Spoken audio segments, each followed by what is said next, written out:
apôtres de Jésus-Christ, par la volonté de Dieu,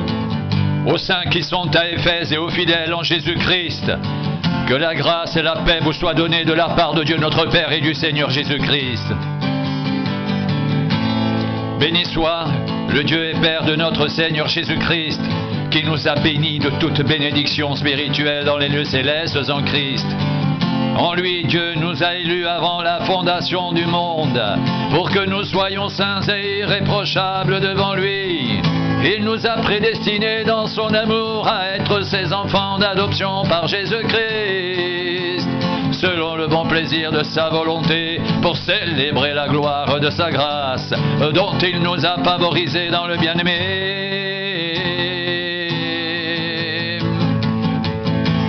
En lui, nous avons la rédemption par son sang, le pardon des péchés, selon la richesse de sa grâce que Dieu a répandue abondamment sur nous, par toute espèce de sagesse et d'intelligence. Il nous a fait connaître le mystère de sa volonté, selon le bienveillant dessein qu'il avait formé en lui-même, pour le mettre à exécution lorsque les temps seraient accomplis, de réunir toutes choses en Christ, celles qui sont dans les cieux et celles qui sont sur la terre. En lui, nous sommes aussi devenus héritiers, ayant été prédestinés, suivant le plan de celui qui opère toutes choses d'après le conseil de sa volonté, afin que nous servions à célébrer sa gloire, nous qui d'avance avons espéré en Christ. En lui, vous aussi, après avoir entendu la parole de la vérité, l'évangile de votre salut, en lui vous avez cru et vous avez été scellés du Saint-Esprit qui avait été promis,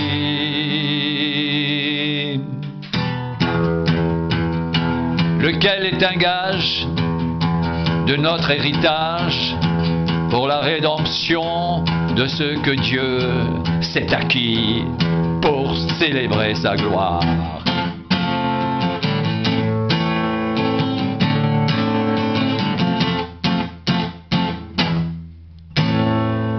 C'est pourquoi, et moi aussi, ayant entendu parler de votre foi au Seigneur Jésus et de votre amour pour tous les saints, je ne cesse de rendre grâce pour vous.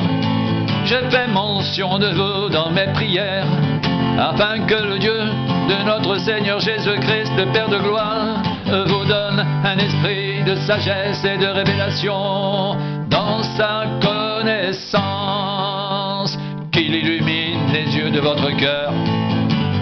pour que vous sachiez quelle est l'espérance qui s'attache à son appel, quelle est la richesse de la gloire de son héritage qu'il réserve aux saints,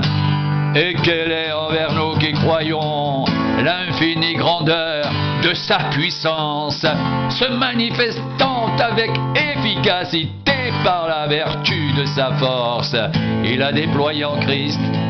en le ressuscitant des morts et en le faisant asseoir à sa droite dans les lieux célestes, au-dessus de toute domination, de toute autorité, de toute puissance, de toute dignité et de tout nom qui peut être nommé non seulement dans le siècle présent, mais encore dans le siècle à venir. Il a tout mis sous ses pieds et l'a donné pour chef suprême à l'Église, qui est son corps, la plénitude de celui qui remplit tout en tous.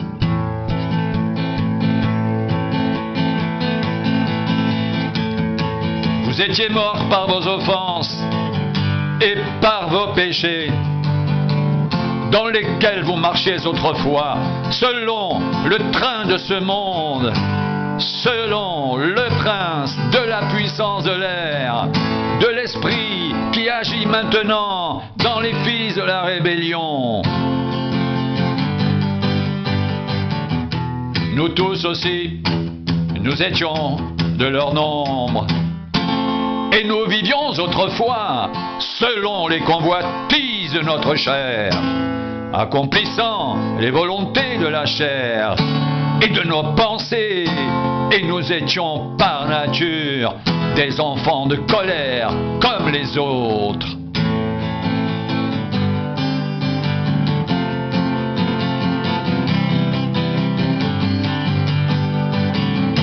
Mais Dieu, qui est riche en miséricorde, à cause du grand amour dont il nous a aimés,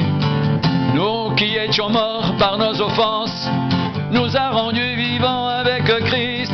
C'est par grâce que vous êtes sauvés. Il nous a ressuscités ensemble et nous a fait asseoir ensemble dans les lieux célestes en Jésus-Christ, afin de montrer dans les siècles à venir l'infinie richesse de sa grâce. Par sa bonté envers nous en Jésus-Christ, c'est par sa grâce que vous êtes sauvés, par le moyen de la foi. Et cela ne vient pas de vous, c'est le don de Dieu. Ce n'est point par les œuvres, afin que personne ne se glorifie, car nous sommes son ouvrage, ayant été créés en Jésus-Christ pour de bonnes œuvres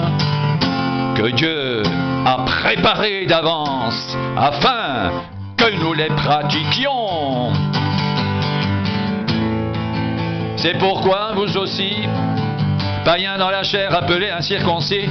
par ceux qu'on appelle circoncis et qui le sont en la chair, par la main de l'homme,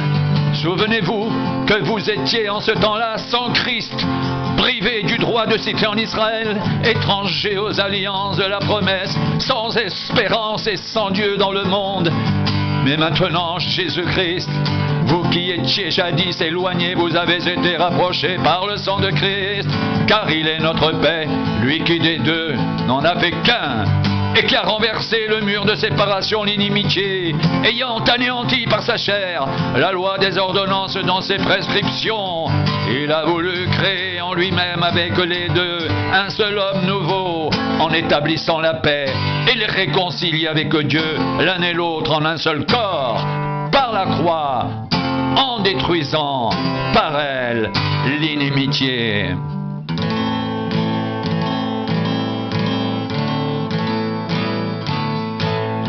Il est venu annoncer la paix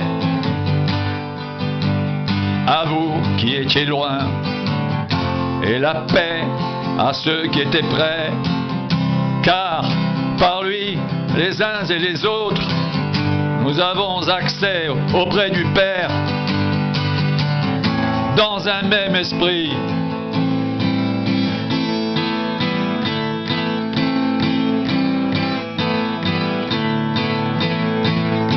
Ainsi donc, vous n'êtes plus des étrangers, ni des gens du dehors, mais vous êtes concitoyens des saints, de gens de la maison de Dieu. Ainsi donc, vous n'êtes plus des étrangers, ni des gens du dehors, mais vous êtes des concitoyens des saints, gens de la maison de Dieu. Vous avez été édifiés sur le fondement des apôtres et des prophètes, Jésus-Christ lui-même étant la pierre angulaire. En lui, tout l'édifice bien coordonné s'élève pour être un temple saint dans le Seigneur. En lui,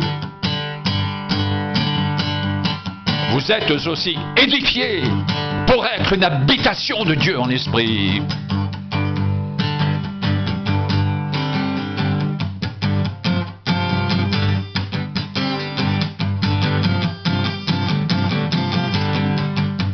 À cause de cela, je fléchis les genoux devant le Père, de qui toute famille dans les cieux et sur la terre tire son nom, afin qu'il vous donne, selon la richesse de sa gloire, d'être puissamment fortifié par son esprit dans l'homme intérieur, en sorte que Christ habite dans vos cœurs, par la foi, étant enraciné et fondé dans l'amour, que vous puissiez comprendre avec tous les saints Quelle est la largeur, la longueur, la profondeur et la hauteur, et connaître l'amour de Christ qui surpasse toute connaissance, en sorte que vous soyez remplis jusqu'à toute la plénitude de Dieu.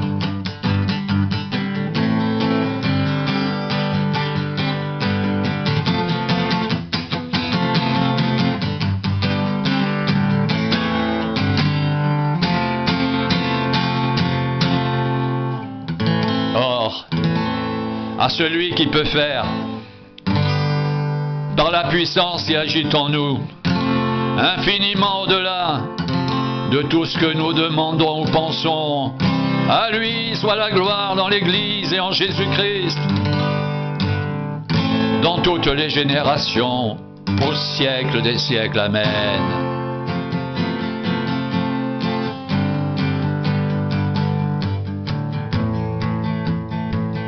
À celui qui peut faire, par la puissance qui agit en nous, infiniment au-delà de ce que nous demandons ou pensons, à lui soit la gloire dans l'Église et en Jésus-Christ, dans toutes les générations, au siècle des siècles. Amen.